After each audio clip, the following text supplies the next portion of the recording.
শ্বশুরবাড়ি এসেই রান্নাবান্না শুরু করে দিলাম। আচ্ছা, যারা যারা মাটির চুলায় রান্না করে গ্রামে, তারা আসলে এই চুলা ধরানো বা খড়ি চাপা দিয়ে জাল দেওয়াটা কিন্তু খুব এক্সপার্ট হয়।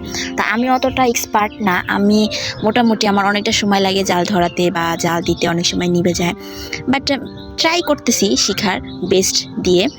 আমি তো হচ্ছে সকালে ভাত রান্না করব, আর ভাতের সাথে হচ্ছে কয়েকটা বড়া ভেজে নিব।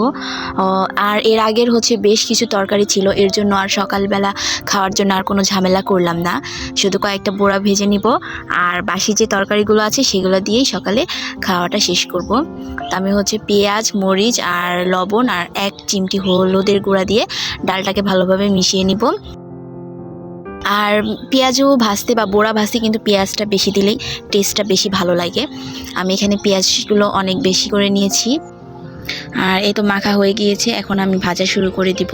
আর পেঁয়াজগুলো কিন্তু একটু কম আঁচে আস্তে আস্তে ভাজলে একদম ক্রিস্পি হয়, অনেক একদম মচমচে হয়। এটা এমনি খেতেও ভালো লাগে, আবার ভাত দিয়ে খেতেও ভালো লাগে।